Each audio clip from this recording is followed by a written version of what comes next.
Hello and welcome to this event on the revision of the Waste Shipment Regulation organised by the European Recycling Industries Confederation and the European Parliament Intergroup on Climate Change, Biodiversity and Sustainable Development. My name is Kira Taylor, I'm a journalist at Euractiv and I'll be moderating today's discussion titled Revision of the Waste Shipment Regulation, Turning Challenges into Opportunities to Boost the Circular Economy. We'll explore different views on the revision and aim to find a common understanding on how it can improve environmental protection, help reduce greenhouse gas emissions and boost a circular economy. Now, the European Commission tabled its revision of the regulation in November 2021. It has three main goals: ensuring the EU doesn't export its waste challenges to third countries, making it easier to transport waste for recycling and reuse in the EU, and better tackling illegal waste shipments. While many have welcomed some of the updates to the regulation, like moving to digital procedures, there are concerns that restrictions on waste shipments could prevent international exports of high-quality raw materials for recycling. The European People's Party lawmaker Pernille Weiss is in charge of drafting the European Parliament's stance on the law. Amendments have now been submitted by other groups, and there will be a vote in the Environment Committee in October, and there will be a final vote in plenary in November. Those timings will be confirmed soon. Today, we'll hear from many of the key players. We'll start with opening remarks from Pernille Weiss. We'll then move to some interventions from key players, including from the European Commission, the industry, and an environmental organisation. We'll then turn to some MEPs who are working on the circular economy and the waste shipment regulation to hear their view. Unfortunately, Cyrus Engera from the Socialists and Democrats was unable to join the discussion due to unforeseen circumstances today. After that, you'll have your chance to put your questions to the whole panel. To submit your questions, please use the Q&A box on the right-hand side of the screen. Please also indicate the speaker to whom your question is addressed. At the end, we'll hear again from Pernille Weiss to close the event. Today's debate is also being recorded, and you can find the recording on the event website after 24 hours, so sometime tomorrow. So without further ado, let's hear from our first speaker, Pernille Weiss. Ms. Weiss, the Waste Shipment Regulation proposal is designed to better protect the environment, fight illegal shipments of waste and grow the circular economy. What is your approach to ensuring that exported recycling materials are environmentally sound? Thank you so much, Kira, for this great welcoming, and also thank you to all who is participating now for the next hour in a very important timing in regards to the recast of the Waste Shipment Regulation, as we have until now have had two very good, positive shadows meetings, and we are still some meetings in front of us in order to hopefully end with a broad and a solid, sustainable compromise on how the European Parliament would like to see the future of the Waste Shipment Regulation. So thank you all for participating.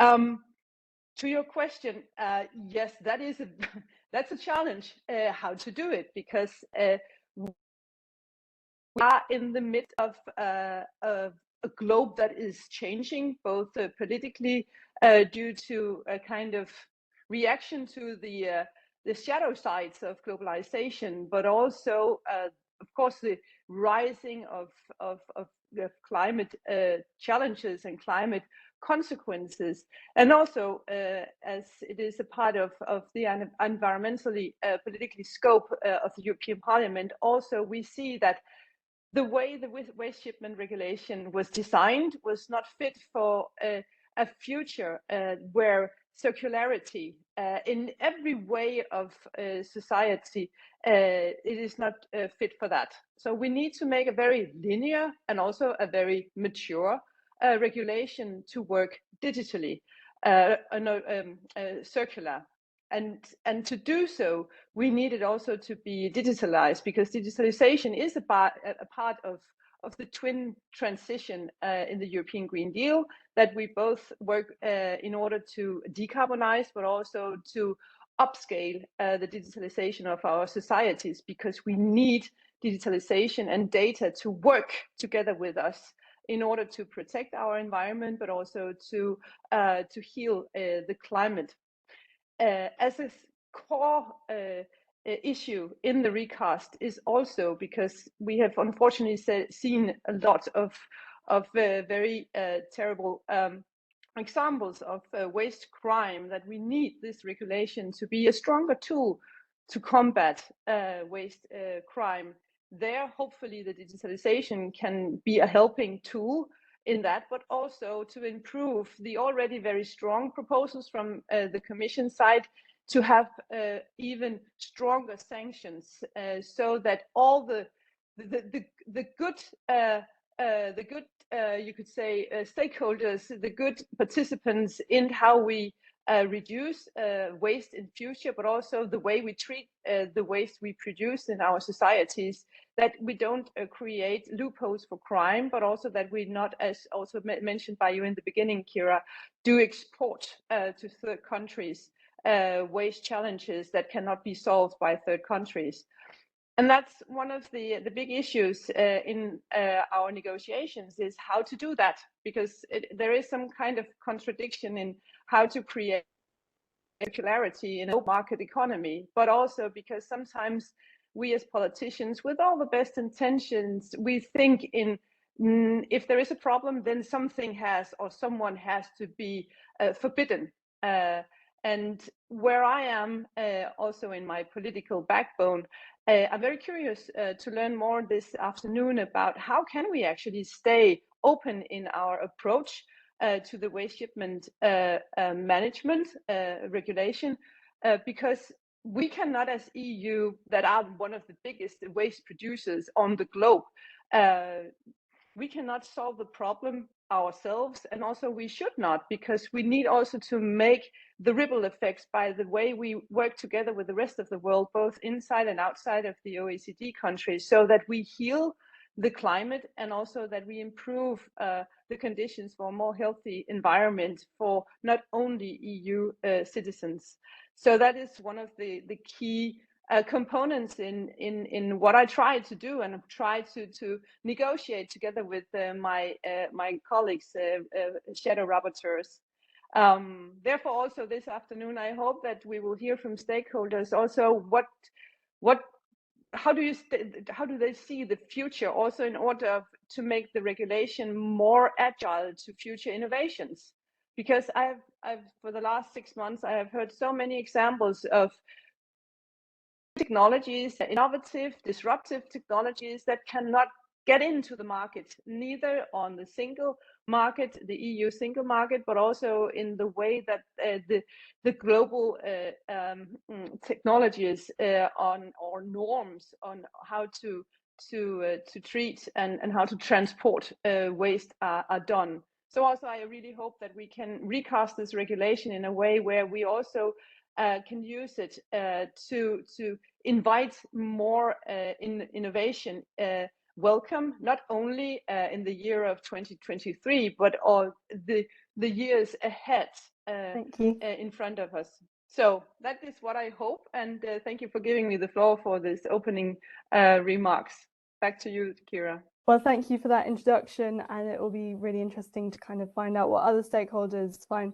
From what you're saying, you want a really mature, strengthened and agile piece of legislation. Well, we'll hear more about that now. We are going to turn to some key stakeholders, and remember that you can send in questions for all of them for them to answer in the second half of our event using the Q&A box on the right-hand side of your screen. Our next speaker is Mattia Pellegrini, Head of Unit for Waste to Resources at DG Envy. Mr. Pellegrini, thank you for joining us. So the European Commission has decided not to make a distinction between waste streams, despite some arguing that markets for different materials have different structures. Please could you talk us through why the European Commission chose this approach and what conditions there are to ensure waste shipments to third countries are environmentally sound?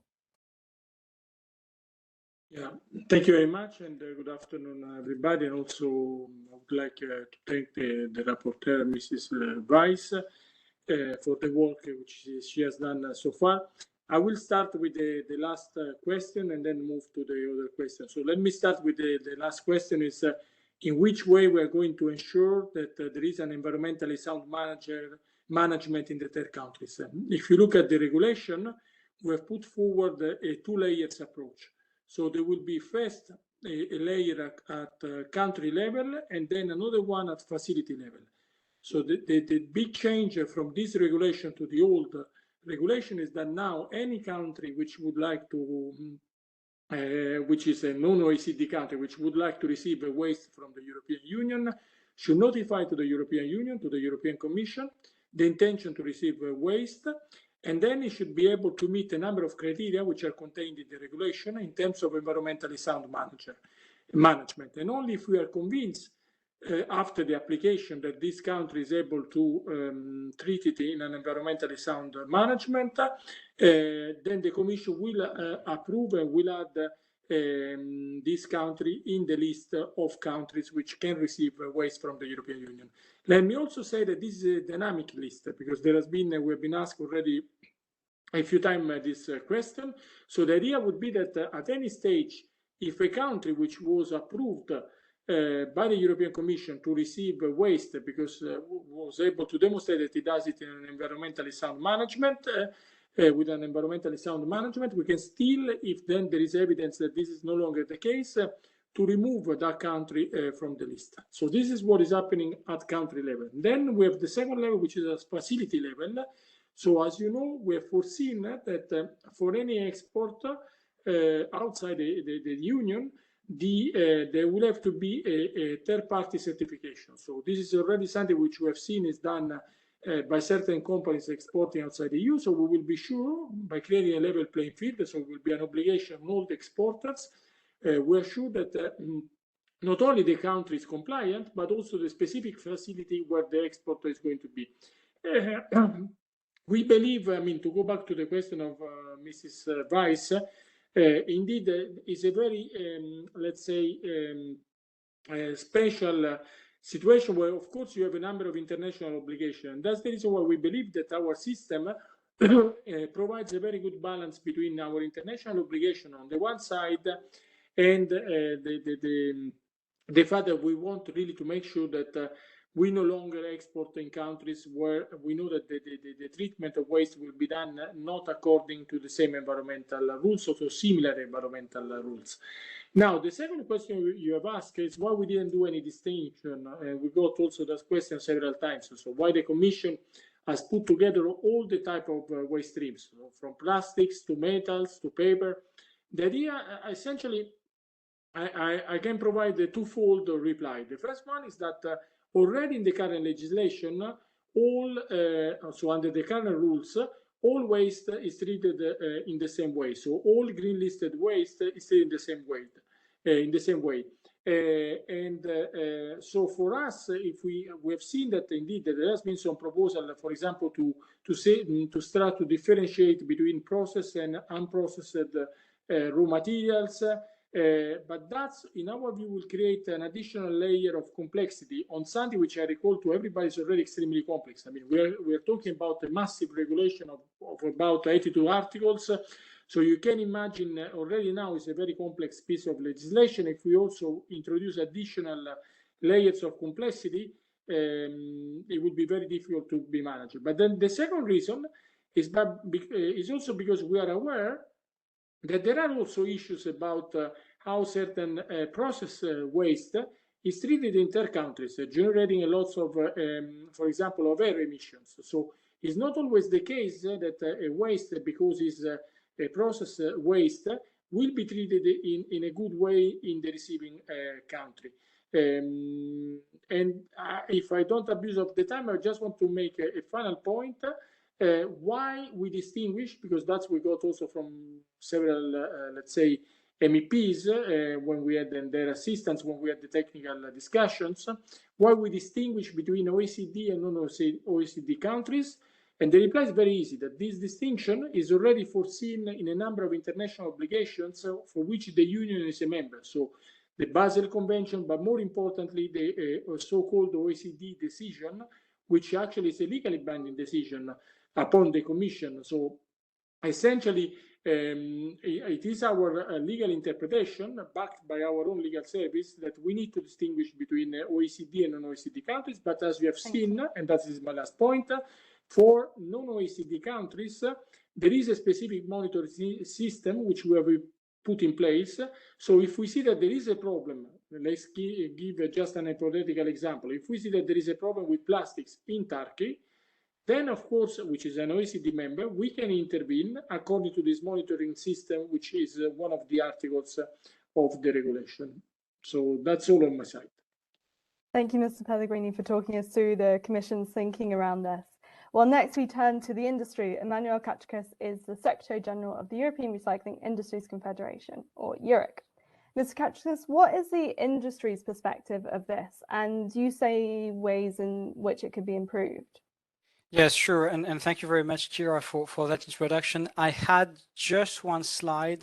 I see that Regine is showing the screen. When we speak about recycling, I always like to make a step back, because a lot of the discussions we're having right now around the waste shipment regulation is actually rooted in that slide. If we look at the European legislative framework today, we see, unfortunately, that there is very little distinction in terms of classification between waste that citizens or industries are going to throw, whether it's a bin or whether it's going straight to professionals, and the output of a recycling process, of a mechanical treatment process, whereby we're going to collect, sort, recover different materials, which are meeting actually existing quality specifications, and which are then going to be sold to downstream industries, which are going to use them as raw materials to produce basically new semi-finished products. And why I always stress that point, because unfortunately in most instances the output of recycling process remains classified as a waste. And this is why we as an industry have been extremely pushing forward for end of waste criteria to basically sort that discussion and know exactly when a waste ceases to be a waste and becomes a product, and thus have access to both the European market in a much easier manner, and obviously to international markets as well. So I think if I go, I wanted to show that slide to comment on the waste shipment regulation. We agree with the Commission on the need to make a distinction between intra-EU waste shipments and outside the EU waste shipments. We absolutely want to have much faster and less bureaucracy when it comes to shipments in general, and this is why we welcome the digitalization process. That's absolutely essential to make sure that we are going to have much easier procedures and much faster, but also that we are going at the same time to facilitate the work of competent authorities, and at the same time protect the confidentiality of the business interests. And here I really would like to stress one aspect, which is that obviously, when it comes to waste crimes that have been discussed and which are obviously very much discussed, one thing that is actually lacking and which cannot be put in a proposal is the absolute need to have more enforcement, whether it is within the EU or for what comes in the EU. And this is absolutely essential, because without enforcement, we can put the toughest rules on an industry. Obviously, the illegal operators are not going to be caught if there is no one who is checking what is happening on the ground. Where we do have a real difficulty, it's when it comes to the rules on exports. We absolutely want to make sure that the output of a recycling process, which is basically raw materials, even if it's classified as a waste, is not going to be hampered when it comes to access to international markets. And this is where we have, I think, a lot of support for the proposal to go for audits, provided the audits can be made easy in practice in a smart manner, not overly costly. And point number two, this is also why we've been, and we are among the stakeholders, we have been pushing for a distinction between waste streams. That's a fact today, that we see there are huge distinctions or huge differences in the very way the different recycling markets are functioning. If we take for the example of base metals and recovered paper, access to international markets to remain competitive is absolutely essential for two reasons. First, because those are markets which are intrinsically global, so most of what we recycle is being sold to European markets. But on the other hand, the access to international markets is absolutely essential to remain competitive. And also those are streams for which we do have well-established existing standards, quality specifications, which are being used already today by downstream users within the EU and outside the EU, and which are going to go through a mechanical treatment process and thus are going to meet those specifications. And this is where we absolutely think that if we are putting all the different streams in the same baskets, we are going to run into problems. And here I have and understand a lot of arguments linked to plastic waste shipments, illegal shipments that have been making the headlines. And we have been already working, one second, with NGO to try to find very practical solutions to make sure that basically this no longer happens. Last but not least, if we want to have more use of raw materials from recycling within the European Union, the best tool is not to put export restriction. The best tool is to put recycled content target. We saw it worked for recycled PET.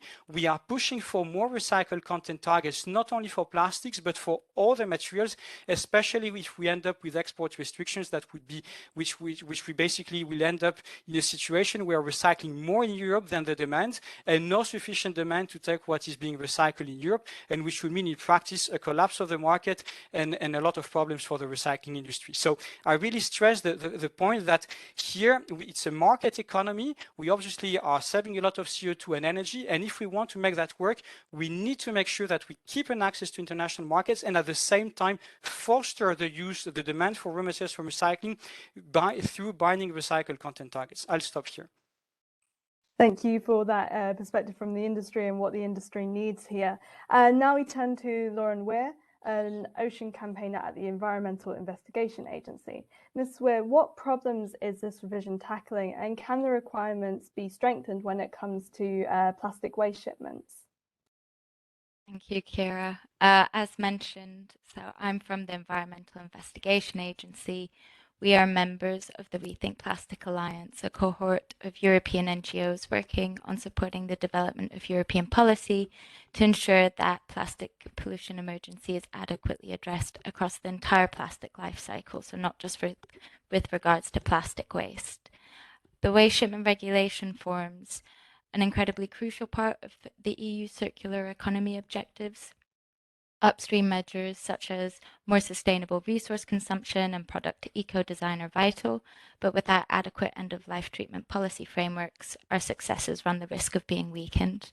So we welcome the Commission's proposal that was published last November. A number of proposed measures aim to strengthen the issues stemming from the current practice of waste exports, saying that, as you mentioned, when it comes to plastic waste in particular, there are a number of areas we believe still need to be addressed. So the main problems with plastic waste trade that need to be tackled with this revision include plastic waste exports outside of the Union to both non-OECD and OECD countries. There is a mounting level of documented evidence showcasing the environmental, social, and human health harm this brings to recipient countries, both non-OECD and OECD. Since 2018, we have seen a number of measures introduced around the world to respond to this, whether that be China's national sword policy, effectively the biggest recipient of plastic waste exports, halting the trade altogether, citing the measure was to protect China's environmental interests and people's health, to then newly targeted recipient countries putting in place increased restrictions of their own, the Basel Convention plastic waste amendments, and the EU introducing contamination threshold guidelines for plastic waste. However, since 2018, mismanagement and environmental, social, and human health impacts from this trade continue. Illicit trafficking has increased, and at the beginning of 2021, EU plastic waste exports to non-OECD countries and Turkey have been steadily increasing as well. So the current proposed measures as they stand will simply serve to displace this issue, not resolve it. The Basel Convention sought to reduce the harm stemming from not in my backyard syndrome and the increased unethical export of hazardous waste to countries whose regulatory and enforcement regimes were vulnerable to this toxic trade back in the 70s and 80s. The fundamental premise of the plastic waste trade echoes the power dynamics that resulted in the Basel Convention, and so now the EU has the opportunity to rectify this within the Waste Shipment Regulation revision. As such, we, as well as other civil society organizations in recipient countries, recommend to ban plastic waste exports outside of the EU, with exceptions for EFTA countries. Another area of concern includes ensuring that adequate safeguarding measures are in place within the Union for waste shipments, understanding the need to incentivize investment into adequate recycling infrastructure, as Emmanuel touched upon just before. This should not run the risk of creating loopholes that exacerbate or facilitate illicit waste trafficking. This includes fully implementing the Basel Convention within the EU, which is not currently the case, including the plastic waste amendments, and removing PVC and PTFE as EU green listed waste, which is not currently the case. Sorry, yeah, just a few more points. We would like to establish a clear distinction between mechanical recycling and other kind of recovery for treatment operations, set a European-wide threshold waste contamination target of 0.5%, and to ensure publicly accessible waste trade data, which the Commission's proposed creation of mandatory EU-wide electronic data interchange will enable this also. Many of these amendments have also been proposed by the ENVI committee, and our hope is that they will be adopted to improve the current Commission's proposal. And if timing permits, I have recommendations from other civil society organizations working on other waste trade streams as well. I think we need to keep going, but Yeah, it would be useful to bring understood. this up in the Q&A maybe. Thanks, Sarah. Well, thank you so much for that, Ms. Weir. Our final stakeholder is Ulrich Lieberle. He is the Raw Materials Director at CEPI, the European Association representing the paper industry. Mr. Lieberle, what challenges and opportunities do you see in this revision, and is it overall positive or negative for your industry? Thank you. Thank you for the introduction. I would like to tell on this question that paper is a material that has a good success story in recycling and in the waste management. So our association in CEPI, we are producers of paper, and at the same time, those paper mills are also recycling this material at the end of life. And maybe as just a couple of numbers, so in Europe, we consume about 80 million tons of paper and board.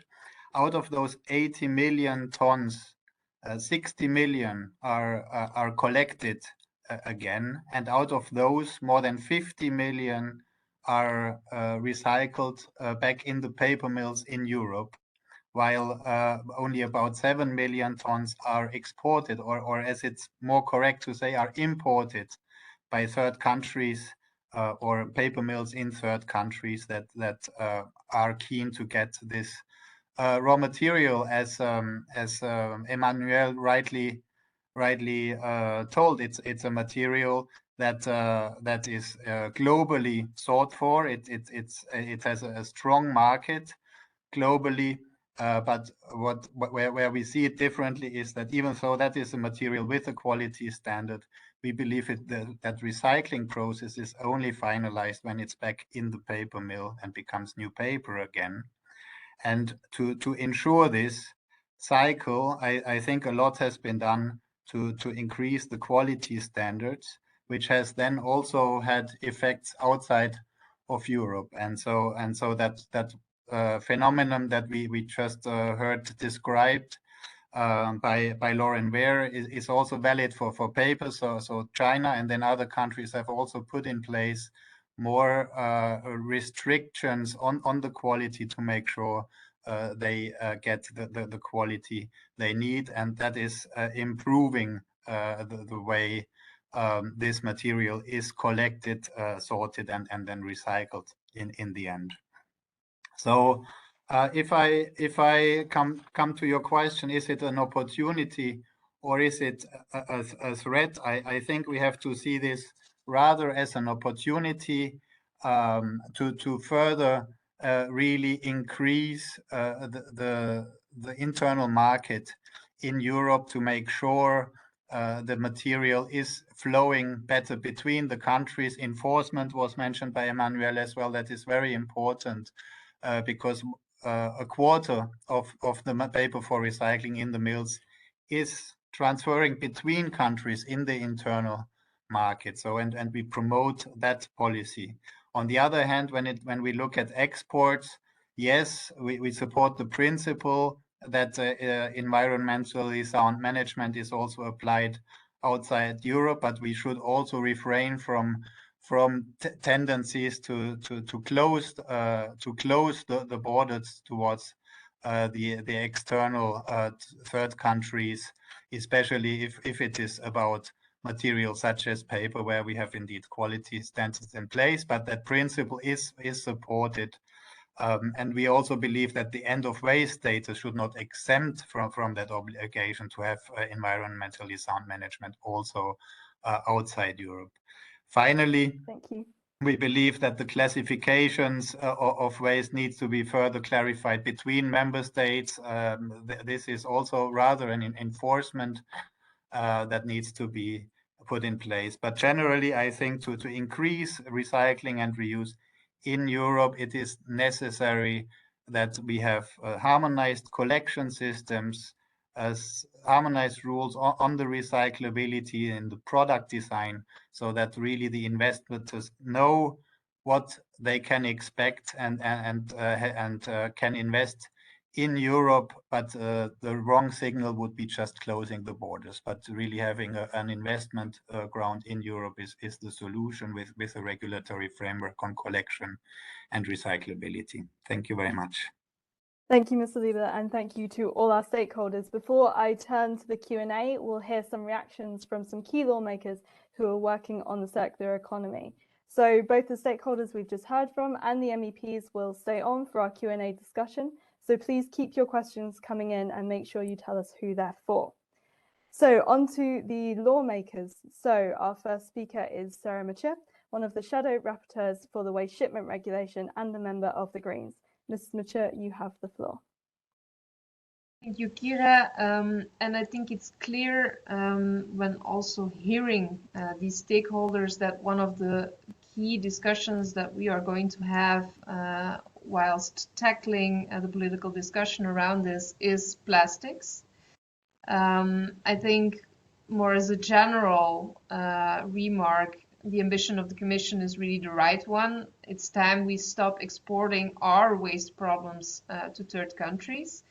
And I think we should focus in particular on those problematic waste streams. So in the case of plastics, in fact, it's so problematic that I think that we are better off banning its exports rather than using a very convoluted administrative system really to try and limit the damage. I think when we're talking about tackling the many illegal shipments of plastic waste, it will actually be easier if waste exports are in fact banned. Today it's really easy to play the system, and as long as there's a cheap way to dump our rubbish, I think people will still find a way of doing it. But I think all of that will be much harder if we would have a ban in place. And I think if we do that, we will need less red tape, we will need fewer inspections and monitoring, and we would, of course, do the planet and also the circular economy really a favor. Because there's, of course, the question of what happens with the waste in such a scenario. Some argue that recycling industry would be harmed if we would place a plastic waste export ban, but I think you could also take a different perspective. Maybe you know the expression, necessity is the mother of invention. I mean that by closing down the export loophole, member states and businesses will have to step up their game. I think that's very clear. I think that, well, and there's a link, of course, to what we're going to do on Sustainable Products Initiative, for instance. The manufacturers will need to design their packaging differently by selling their products, for instance, with reusable packaging, reducing and standardizing of packaging as a whole, removing different types of additives and contaminants. I think that's also really important to take into account. And I think that both member states and businesses will really have to speed up investments in their processing capacity, of course.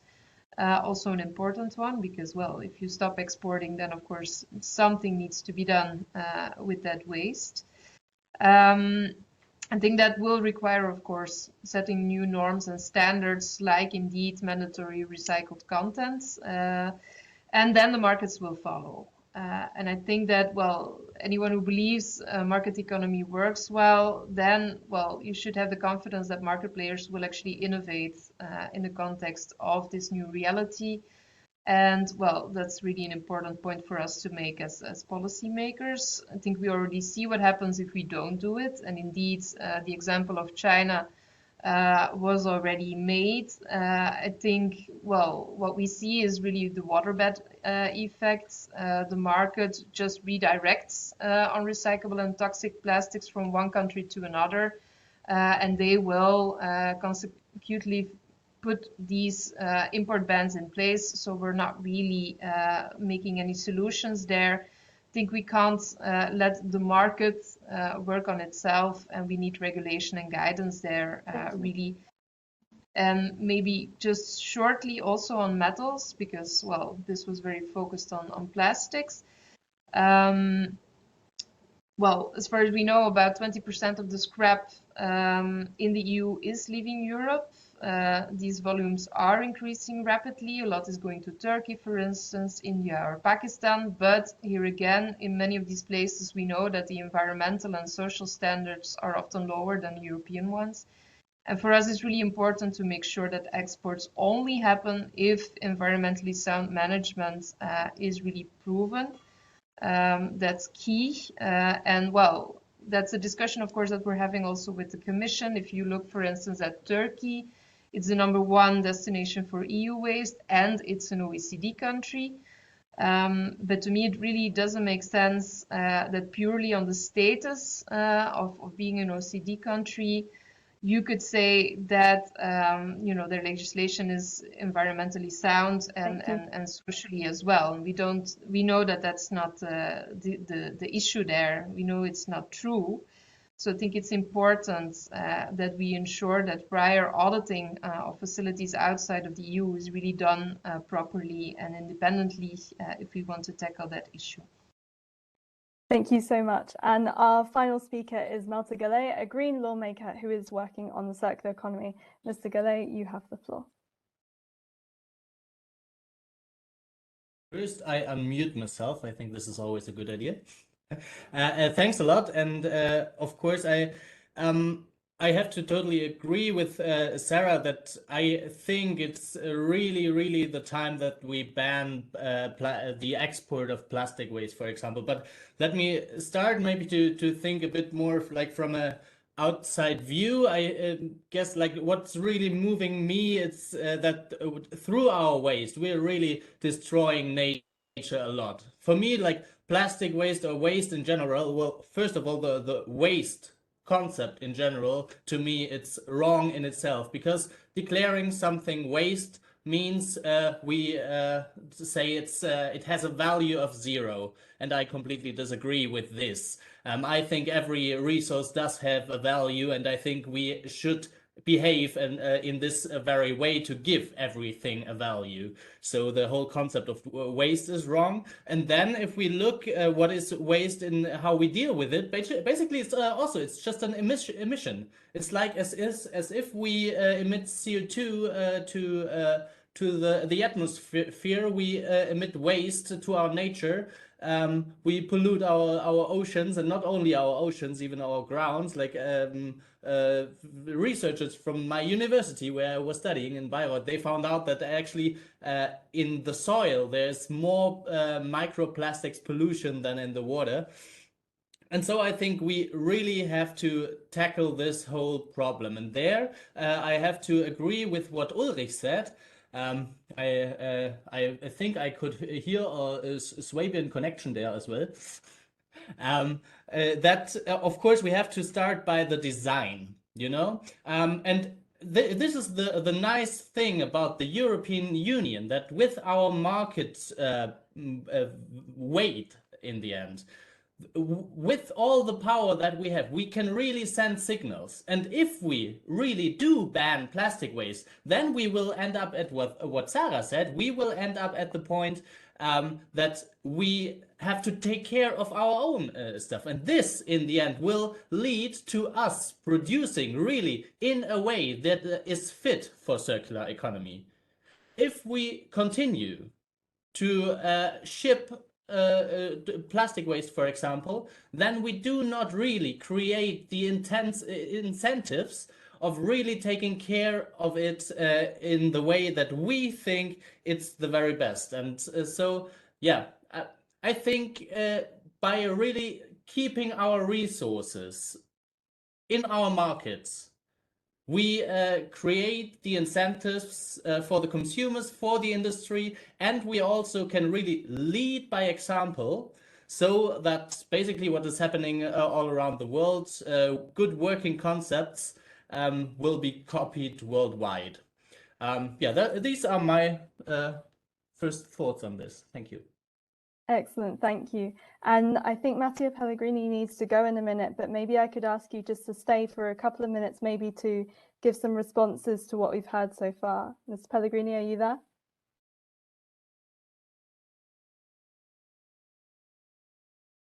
Okay, maybe he's already gone. So let's start with a question from Antoine Stilo.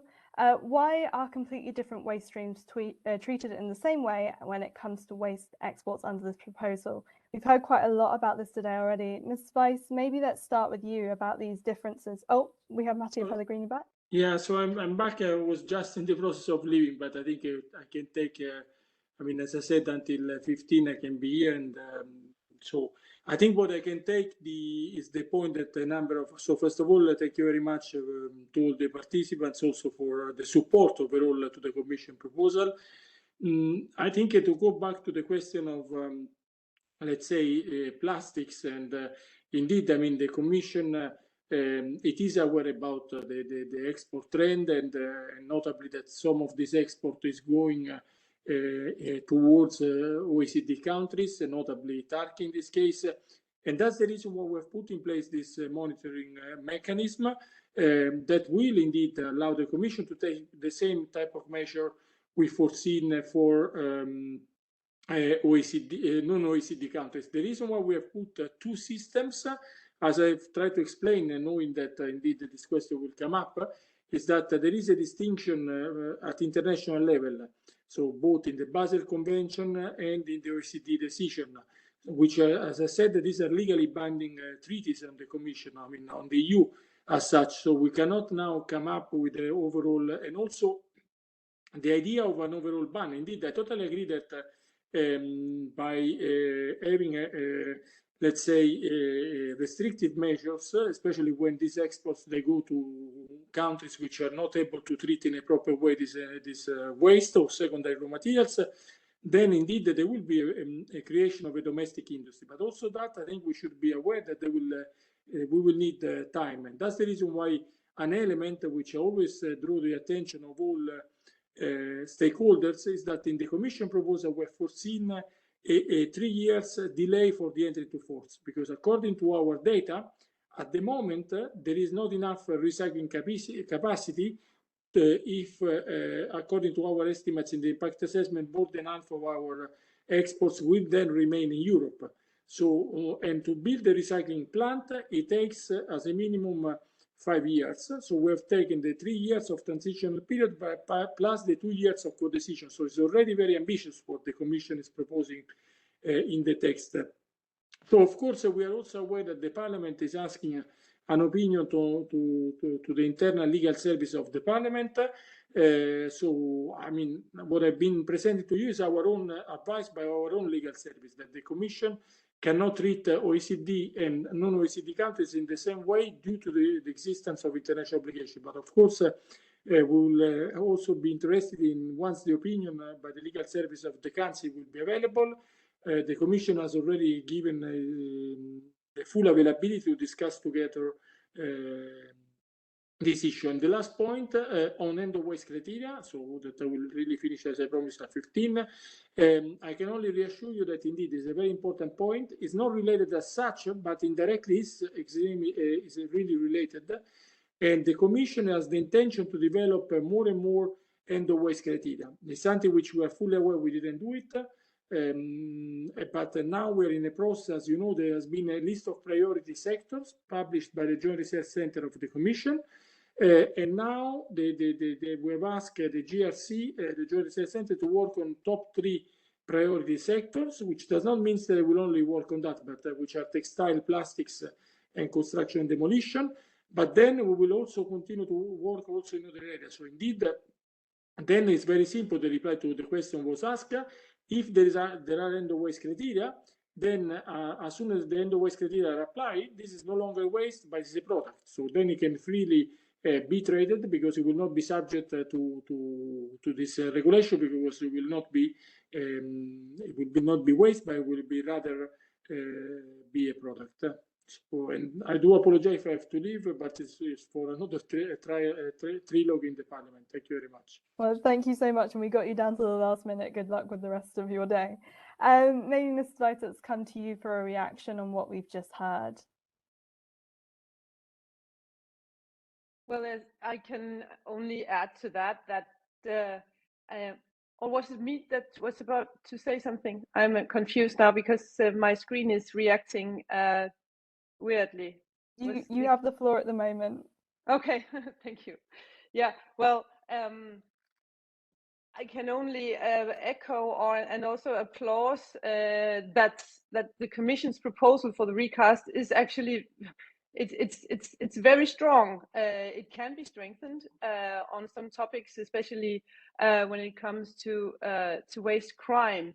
But also, I truly hear that the Commission is aware that we need to make this regulation more agile, more harmonized towards the EU single market, but also that if we really want to strengthen the impact from how we in EU is transporting our waste and the way that we develop new technologies, we need to work both inside and outside of OECD to do that. And I really honestly hope that that will also be the end result of the recasting, that because I acknowledge that seen from a more ideologically point of view, colleagues like Malte thinks that if EU turns the back to the rest of the world, that is the way to move the rest of the world.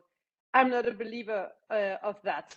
Also, in order to respect the fact that there are fractions of resources that end up as waste, either being dumped on landfills or put in incinerators that are not fit for the green future, if we do not also do it in the scope outside of the single market's size. I mean, we are 500 million people in the single market. We can do a lot on our own, but not everything, and especially not when it comes to environmentally protection and also development in order to move the world in a more clean and green and crime-less world when it comes to waste. Thank you. And I guess the nub of this issue is really what it happens within the EU and what happens outside the EU when it comes to exports.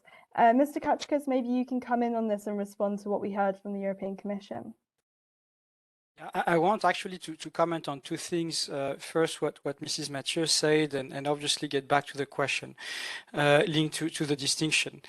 When it comes to plastics, the legislative framework has already been strengthened with change to the Basel Convention. What we really see today is the problem linked to the enforcement. As a recycling industry, what we are pushing for when it comes to plastic recycling is basically two things: better design, so that whatever is being placed on the market is better designed to be further recycled when it goes back at the end of life, and recycled content.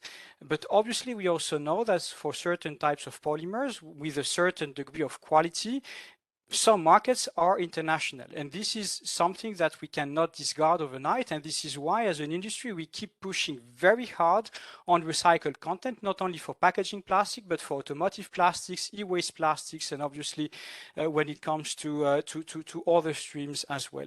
When it comes to metals, because this is, or paper, for instance, we've been very vocal on the fact that we need to have access to international markets for the simple reason that most of what we recycle stays in Europe, but as you rightly mentioned, some countries like Turkey, for instance, or the US are using a process, a technology, which is going to mostly basically use scrap from recycling. And what we see in the European Union is we have a completely different type of production, and this is why we need to be in a position to export what we recycle in excess of the European demand. And this is also why this is a plea to policymakers to make sure that there is a stronger connection between climate policy and circular economy, because if we want to invest in climate neutral processes, we also want to make sure that those processes are circular enough. And that's absolutely essential, so that we don't only switch energy, but we also switch basically feedstock to be able to have a higher demand for raw materials from recycling within the EU.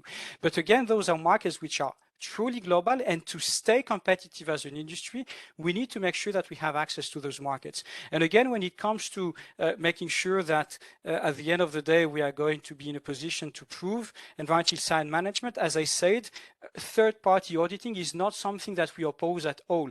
What we want is the procedure to be operational so that it's fit for purpose, both for large companies and SMEs, because most of the recycling companies in Europe are small and medium-sized companies. And on the illegal and on the crime issue, really, again, the key here is to make sure that we have much stronger enforcement. I mean, we can make the toughest rule on earth. If no one is there to check them, it's not going to fly. And yeah, those were the 3 points I wanted to make.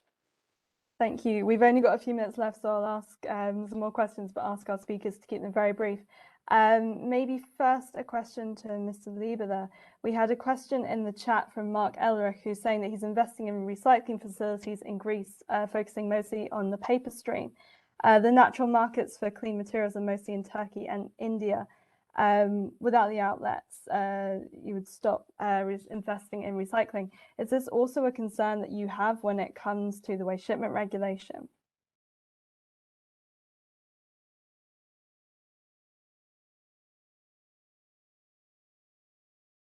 Thanks for the question. I didn't fully get it. I think what it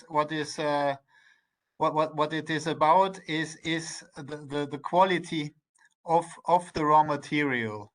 I mean, if you have a recycling facility investment, you need to of course you have to have markets for your end product, and you need to be sure of the raw material you get. In many countries, there is still a huge potential to implement better separate collection, meaning that paper and board is collected separately from not only from residual waste, but also from other recyclables, so that you have the quality and quantity in place to run that recycling business.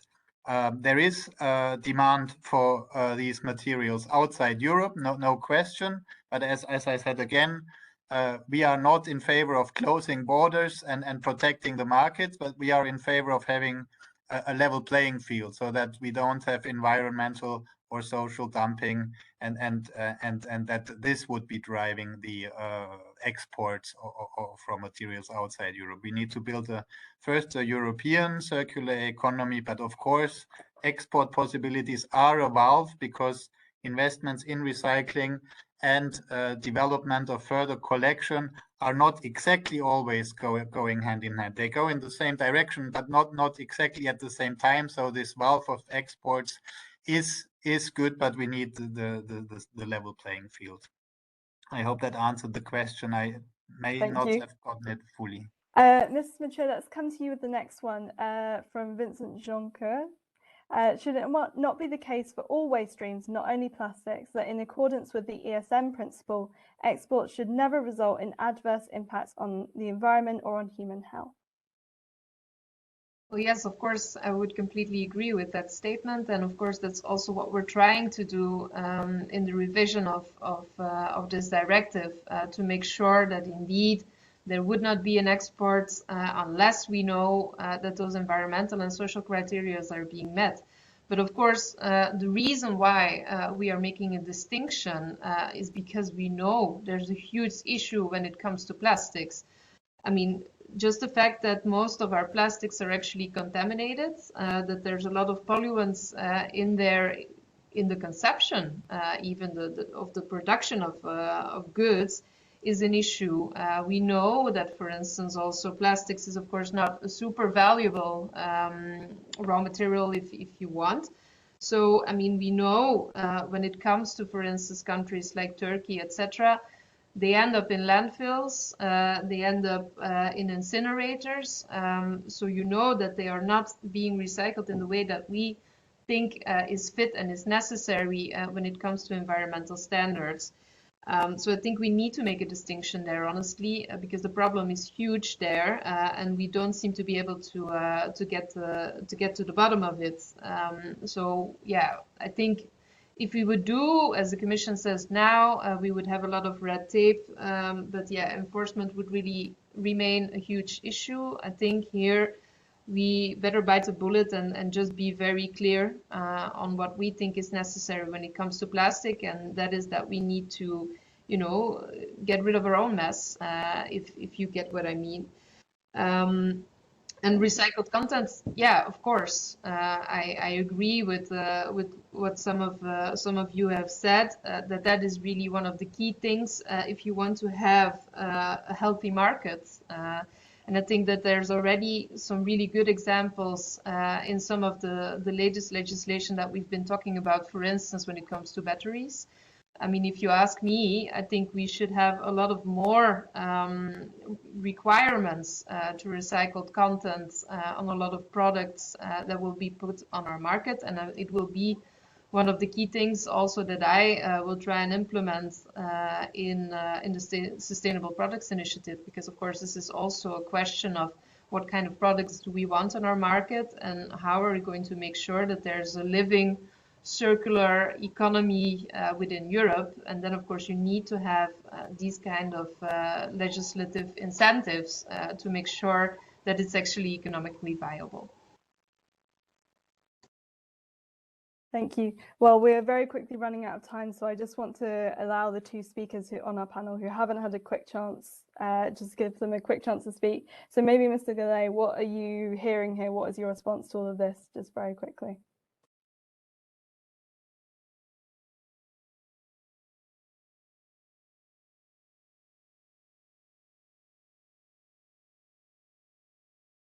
Mr. Gallay, are you able to unmute? Oh, sorry, you addressed me? Yes, I was just saying, what's your quick takeaway from this? Well, my quick takeaway, I mean, like, I totally see it that we that as well a recycling industry is in global competition, but I do not want to frame it as protectionism. Oh, well, it is protectionism, but it is environment protectionism if we go back to the plastics exports ban. I really want to say, okay, yes, of course, I mean, like, we are in a globalized world and so on, but I mean, like, where do we want to get? I mean, like, this goal must be clear, and the goal for me, it is, okay, we stop emitting plastic to our nature. And this is a task for the design, and this is a task for the recycling as well. But yeah, I'm pretty sure we will reach this goal earlier and better if we go this step and say, okay, we really want to keep the plastic on our continent, and make sure that we do not emit it to somewhere else where we cannot control it. And Lauren Weir, quickly before we go to our closing statement from Ms. Weiss, what's your opinion on this debate? Right, this is for me. Yes. Wonderful, thank you. There are so many interesting questions that I would love to answer, but there are some things specifically with regards to plastic that I think relates to what everyone's been saying. Plastic production is linked to overconsumption, not population growth. And historically and to date, it is high income, high exporting countries like OECD Europe that have been consuming the most plastic in terms of tonnage and per capita. And the majority of plastic has never been recycled. It currently stands around 6%. And recycling alone is not the answer. This is where we also need reduction. Mechanical plastic recycling never has nor will it ever have a 100% recycling rate. Energy from waste, refuse-derived fuel also have environmental issues. And obviously chemical recycling has to be broached with a significant amount of precaution. But there are 4 points that I would just like to raise that I think are really important. The first is that we're not asking to ban the shipment or trade of high quality secondary raw material that will be used for manufacturing. The Commission is consulting on end of waste criteria. Plastics are a candidate that are being considered, so ensuring strong selection criteria are embedded within this are key. The second, which I think addresses some of the questions also asked within the Q&A box, is that of recycling capacity displacement in recipient countries. OECD Europe has historically been the second largest producer of plastic waste. It is one of the largest exporters of plastic waste, but we are not alone in producing waste, nor are we alone in needing to recycle it in an environmentally sound manner or wanting to create a circular economy. Offshoring this to recipient countries who have their own needs is exploitative. And in our Truth Behind Trash report published last year, we found that the exporting of plastic waste actually helps perpetuate the linear consumption status quo. It was found that increased plastic resin production, virgin plastic, correlated with the level of plastic waste exported from high-income, high-consuming countries like the EU. And so the third point that I would like to say is that as the richest bloc of nations in the world, we do not need to limit our support of the creation of global circularity on the condition that others import our waste. We can do this while still following the principles of proximity and self-sufficiency and sustainable resource consumption when it comes to our own waste. And we're not alone in thinking this. A number of civil society organizations from around the world, including countries that are currently importing EU plastic waste, are calling for us to stop exporting it also. Thanks. Thank you. Well, that's all the questions we have time for. Thank you everyone for submitting your questions. Apologies we didn't get through all of them. And thank you to our panel for joining us. If you want more discussions like this, then you can find upcoming events on the EBCD website. But for now, let's hear our closing statements. First of all, from Emmanuel Katrakis. Mr. Katrakis, you have the floor. Yeah, I think as a recycling industry, we are committed to recycle more in Europe, but as I mentioned several times, we need to have access to international markets for waste that undergo a mechanical recycling treatment process. And just one thing on paper, I think we agree here with Ulrich Kleberle on the need to not close the borders. And those are statistics that we share that come from the paper industry, but that we also can triple check. We collect and recover more than the actual utilization, which is why we still need to have more capacity in Europe and at the same time have access to international markets. Otherwise, for what we recycle, we won't have end markets for what is being collected and recycled. And I think the very debate showed that a distinction actually is needed, because we focused a lot again on plastics, but there are several other streams, and from the recycling perspective, we do recycle several other streams to a much larger extent as well. And this is why, as I mentioned also in the past, this is part of many different actions at the same time: Sustainable Products Initiative, recycle content, and be competitive as an industry within Europe and outside Europe. I'll stop here. Thank you. And finally, to close our session today, we'll go back to Pernille Weiss for some final words. So for the final time, Mrs. Weiss, you have the floor. Thank you. And thank you, Kira, for helping us through this very fruitful debate of only 1 hour. I think we could continue for several more. I would like to thank you all for what you have contributed with. Also in the chat, there were several good ideas actually to be taken on board of our ongoing negotiations. What I would like to say a special thank you to is one of the speakers. I think it was you, Emmanuel, who said that let's be better in linking climate change and circularity. I think that's a very good point that we all should applaud too. And also I would like to thank you to Sarah Mathieu, my colleague, who actually also addressed some of the other tools, directives and regulations that also must do a part of the job of doing better protection of the environment, and also to make the change in climate as needed, eco-design, sustainable product directive, but also that we are addressing a lot of issues that is not actually in the scope of the transport. So let's also help each other to stay focused on the scope and what is the Waste Shipment Regulation good for, and what else must be dealt with in other directives, and also that we do a more horizontal work co-creatively politically, so that every regulation, every directive that we are now recasting under the framework of the European Green Deal really can push each other in the best direction, everything. So thank you all and have a wonderful evening. Thank you.